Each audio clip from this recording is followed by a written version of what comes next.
Hi hello welcome to Harshit institute Vijayawada.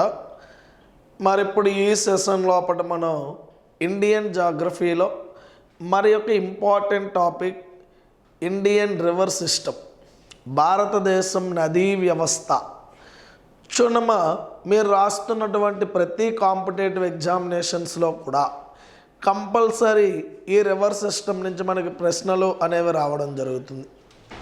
సాధారణంగా ఈ నదీ వ్యవస్థ నుంచి ఏ తరహాలో క్వశ్చన్స్ వస్తాయి అంటే, నదులకు ఉన్నటువంటి ప్రత్యేకత అనే అంశాల విషయంలో కావచ్చు, ప్రధానంగా ఉపనదులకు సంబంధించినటువంటి అంశాలు ఎక్కువగా మనకి ఎగ్జామినేషన్స్లో క్వశ్చన్ అనేది అడిగేటటువంటి ఆస్కారం ఉన్నది. అయితే మరి ఈ నదీ వ్యవస్థకు సంబంధించి మన దేశంలో నదులు ఎన్ని రకాలుగా ఉన్నాయి, ఆ నదులకు సంబంధించినటువంటి ఉపనదులు ఏ విధంగా ఉన్నాయి, ఇట్లాంటి అంశాల నేపథ్యంలో ఈ టాపిక్ని మనం డిస్కస్ చేయడం జరుగుతుంది. అయితే ముందుగా దీనికి సంబంధించి కాస్త ఇంట్రడక్షన్ అనేది మనం చూద్దాం. సాధారణంగా చాలామంది ఏం చేస్తున్నారు అంటే, నదులు అనగానే డైరెక్ట్గా నది పేరు పెట్టేసి మనకి చెప్పేయడం జరుగుతుంది. కానీ దీని యొక్క ఇంట్రడక్షన్ లోపల నుంచి కూడా ఈ మధ్యకాలంలో మన క్వశ్చన్స్ అనేవి అడగడం జరుగుతుంది. ఓసారి మనం జాగ్రత్తగా చూద్దాం. మరి నదులు అంటే ఆ నదులకు సంబంధించినటువంటి అధ్యయనం ఏదైతే ఉందో, అలా నదులని అధ్యయనం చేయడాన్ని మనకి ఏమని పిలుస్తారు అంటే పొటమాలజీ. చునమ, నదులని అధ్యయనం చేయడాన్ని ఏమని పిలుస్తాము అంటే పొటమాలజీ అనేటటువంటి పేరుతో పిలవాలి. మరి ప్రపంచ నదీ దినోత్సవం, నదుల దినోత్సవంగా మనకి ఏ రోజున సెలబ్రేట్ చేస్తున్నారు అంటే సెప్టెంబర్ నెలలో వచ్చేటటువంటి చివరి ఆదివారం. సెప్టెంబర్లో ఏదైతే చివరి ఆదివారం ఉంటుందో, లేదా ఫోర్త్ సండే అంటాం మనం, సెప్టెంబర్ నెలలో 4వ ఆదివారాన్ని ప్రపంచ నదుల దినోత్సవంగా మనకి సెలబ్రేట్ చేయడం జరుగుతుంది. మరి నదులకు రిలవెంట్గా కాస్త మనం చూస్తే, నదుల్లో మనకి నీరు ఉంటుంది కాబట్టి నీటి యొక్క అధ్యయనాన్ని ఏమని పిలుస్తారు అంటాడు. నీటి యొక్క అధ్యయనాన్ని మనకి హైడ్రాలజీ అనేటటువంటి పేరుతో పిలవడం జరుగుతుందమ్మా. మరి ప్రపంచ నీటి దినోత్సవం, వరల్డ్ వాటర్ డే, ప్రపంచ నీటి దినోత్సవంగా మనకి ఏ రోజున సెలబ్రేట్ చేస్తున్నారు అంటే మార్చ్ 22. మార్చ్ 22వ తేదీన ప్రపంచ నీటి దినోత్సవంగా మనకి నిర్వహించడం జరుగుతుందని చెప్పాలి. మరకపోతే ఈ నదులు అనే వాటితో పాటుగా నీరు అనేది మనకి సరస్సుల్లో ఉంది కాబట్టి సరస్సుల యొక్క అధ్యయనాన్ని ఏమని పిలుస్తారు అంటాడు. సరస్సుల యొక్క అధ్యయనాన్ని లిమ్నాలజీ అనేటటువంటి పేరుతో పిలవడం జరుగుతుందని చెప్పాలి. ఇవి నదీ వ్యవస్థకి రిలవెంటెడ్గా మనకి జీకే లోపట అడిగేటటువంటి అవకాశం ఉన్నటువంటి క్వశ్చన్స్. నదుల యొక్క అధ్యయనాన్ని పొటమాలజీ అని, ప్రపంచ నదీ దినోత్సవంగా సెప్టెంబర్ 4th సండే అని, నీటి అధ్యయనాన్ని హైడ్రాలజీ అని, ప్రపంచ నీటి దినోత్సవంగా మార్చి 22వ తేదీ, సరస్సుల అధ్యయనాన్ని లిమ్నాలజీ అని, ఇంకా చెప్పాలి అంటే భారతదేశంలో జాతీయ నీటి దినోత్సవం, దీనిని కూడా ఇటీవల కాలంలో మనకి ప్రకటించడం జరిగిందమ్మా. జాతీయ నీటి దినోత్సవంగా ఏ రోజున మనకి ప్రకటించారు అంటే ఏప్రిల్ 14th, ఏప్రిల్ 14వ తేదీని జాతీయ నీటి దినోత్సవంగా భారతదేశంలో ప్రకటన జారీ చేయడం జరిగిందని చెప్పాలి. ఇది నదులకు సంబంధించి జీకే పాయింట్ ఆఫ్ వ్యూలో మనకు ఉన్నటువంటి అంశాలు.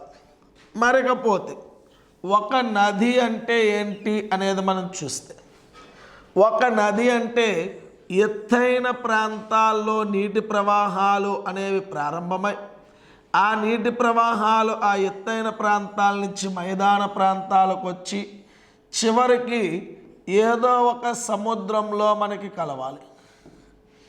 చూడము, ఒక ఎత్తైన ప్రాంతంలో నీటి ప్రవాహం మొదలై అది పర్వతాలు కావచ్చు, కొండలు కావచ్చు, పీఠభూములు కావచ్చు, ఏదైనా ఒక ఎత్తైన ప్రాంతాల్లో నీటి ప్రవాహాలు మొదలై ఆ ఎత్తైన భూభాగాల ద్వారా కొంత దూరం ప్రయాణించి అక్కడ నుంచి సమతలంగా ఉన్న మైదాన ప్రాంతాల్లోకి వచ్చి చివరికి సముద్రం లోపల మనకి కలిస్తే అట్లాంటి నదులను మనకి ఏమని పిలుస్తాము అంటే ప్రధాన నదులు అంటాడు.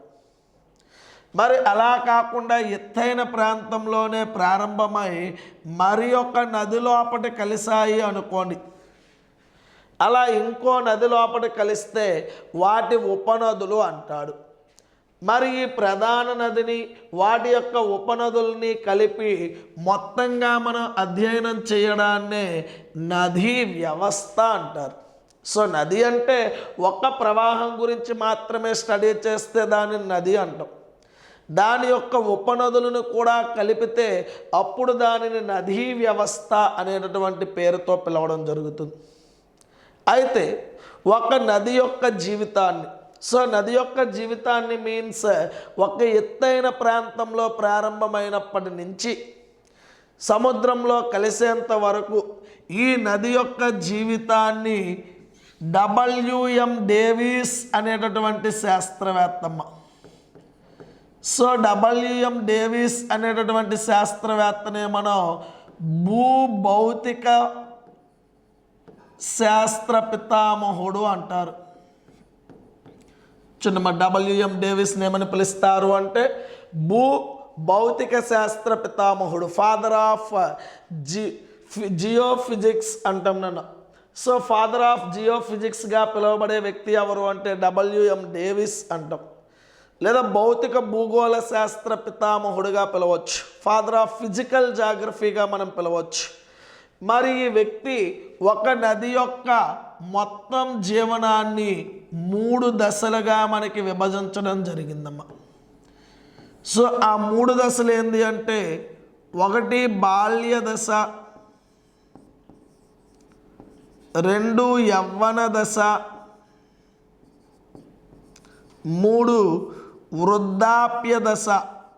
సో ఈ విధంగా ఒక నది యొక్క జీవితాన్ని మనకు 3 దశల్లో వర్గీకరించినటువంటి శాస్త్రవేత్త ఎవడు అంటే WM డేవిస్ అంటాం. ఆయనే భౌతిక భూగోళ శాస్త్ర పితామహుడిగా మనం పిలవడం జరుగుతుంది. ఓకే, మరి ఈ 3 దశలు అనే మనం పరిశీలించినట్లయితే ఈ బాల్య దశ, మనకి బాల్య దశ అంటే నది యొక్క జన్మ స్థానానికి దగ్గరగా ఉన్నటువంటి ప్రాంతాలన్నీ కూడా బాల్య దశ అనేది మనకి పిలవడం జరుగుతుంది. మరి బాల్య దశ అనేది మోస్ట్లీ ఎక్కడ మనకి ప్రారంభమవుతుంది అంటే ఎత్తైన భూభాగాల్లో ప్రారంభమవుతుంది. సో బాల్య దశ యొక్క ప్రారంభం ఎక్కడ జరుగుతుంది అంటే ఎత్తైన భూభాగాల లోపల జరుగుతుందమ్మా. సో అవి పర్వతాలు కావచ్చు, పీఠభూములు కావచ్చు, కొండలు కావచ్చు, అట్లాంటి ప్రాంతాల్లో జరుగుతుంది. కాబట్టి ఈ బాల్య దశలో మనకి నీటి పరిమాణం అనే దానిని మనం చూస్తే పరిమాణం పరంగా తక్కువ నీటి పరిమాణం ఉంటుంది. ఎందుకంటే నది అప్పుడే ప్రారంభమవుతుంది కాబట్టి సో నీటి పరిమాణం అనేది మనకి తక్కువగా ఉంటుంది. కానీ నీరు ప్రవహించేటటువంటి వేగం మాత్రం ఎక్కువగా ఉంటుందని చెప్పాలి. ఎందుకంటే పర్వత ప్రాంతాల్లో మనకి జన్మిస్తున్నప్పుడు పరిమాణం పరంగా తక్కువ ఉంటుంది, పర్వతాల వాలు ఉంటుంది కాబట్టి ప్రవాహ వేగము అనేది మనకి ఎక్కువగా ఉంటుంది బాల్య దశలో. మరి ఈ బాల్య దశలో పర్వతాల మధ్య మనకి ప్రయాణిస్తుంది కాబట్టి ఆ పర్వతాలను కోతకు గురి చేసి వి ఆకార లోయలని ఏర్పరుస్తాయి. ఓకేనా? అంటే 2 పర్వతాల మధ్య నది ప్రయాణిస్తున్నప్పుడు వి ఆకార లోయలని, గార్జెస్ అనేటటువంటి నిర్మాణాలని, అగాధదరులు అనేటటువంటి నిర్మాణాలని, అగాధదరులు అంటే క్యానియాన్స్ అంటాం. మనకి గార్జెస్ అన్న అగాధ ధరులు అన్న ఒకేలాంటి నిర్మాణాలుగానే కనిపిస్తాయి. అంటే నది గట్టిగా ఉండేటటువంటి రాతి భాగంలో ప్రయాణిస్తున్నప్పుడు ఆ రాతి భాగాన్ని కోతకు గురి చేస్తే పైనుంచి కింద వరకు ఒకే వెడల్పుతో నిటారైన లోయ అనేది మనకి ఏర్పడింది అనుకోండి. దానిని మనం గార్జెస్ అనేటటువంటి పేరుతో పిలుస్తాం. అలా కాకుండా పై భాగంలో ఎక్కువ వెడల్పుతో క్రింది భాగంలో తక్కువ వెడల్పుతో లోయ ఏర్పడితే దానిని అగాధదరి అని పిలుస్తాం. మరి ఈ బాల్య దశలోనే ఎత్తైన ప్రాంతాల నుంచి నది కిందకి దిగినప్పుడు జలపాతాలు, ఆ జలపాతాలు క్రిందకి పడే చోట దుముకుడు మడుగులు అనేటటువంటి నిర్మాణాలు ఏర్పడతాయని చెప్పాలి. సో ఇవన్నీ కూడా నది తన యొక్క బాల్య దశలో ఏర్పరిచే నిర్మాణాలు. అంటే ఇక్కడ సింపుల్గా చూడాలి అంటే బాల్య దశ అనేది నది యొక్క జన్మస్థానాన్ని తెలియచేస్తుంది. అది ఎక్కడ కనిపిస్తుంది అంటే ఎత్తైన భూభాగాల్లో కనిపిస్తుంది. మరి బాల్య దశను మనం పరిశీలిస్తే నీటి పరిమాణం తక్కువగా ఉండి ప్రవాహ వేగం ఎక్కువ ఉంటుంది. మరి బాల్య దశలో నది ఏర్పరిచే నిర్మాణాలు చూస్తే వి ఆకార లోయలు, గార్జెస్, అగాధ ధరులు, జలపాతాలు, దుముకుడు మడుగులు ఇట్లాంటి నిర్మాణాలు అన్నీ కూడా మనకు ఏర్పడతాయని చెప్పాలి. మరకపోతే నెక్స్ట్ యవ్వన దశ అనే దాన్ని మనం చూస్తే ఈ యవ్వన దశ అనేది నది మైదాన ప్రాంతంలో ప్రవేశించడంతో మొదలవుతుంది. ఎక్కడైతే మనకి మైదాన ప్రాంతంలోకి నది ప్రవేశిస్తుందో ఆ నది మైదానంలోకి ప్రవేశించడంతో మొదలైన దశ యవ్వన దశ అనాలి. మరి మైదానం లోపలికి ఎప్పుడైతే నది ప్రవేశించిందో ఈ ప్రాంతంలోనే ఆ నది యొక్క ఉపనదులు అనే మనకి వచ్చి చేరడం జరుగుతుంది. అని మనకి యవ్వన దశలో జరిగేది ఏంటి అంటే ఉపనదుల యొక్క కలయిక అనేది జరుగుతుంది. మరి ఎప్పుడైతే ఉపనదులు వచ్చి ప్రధాన నదిలో మనకి కలవడం జరిగిందో ఈ ప్రాంతంలో నీటి యొక్క పరిమాణం ఎక్కువగా ఉంటుంది.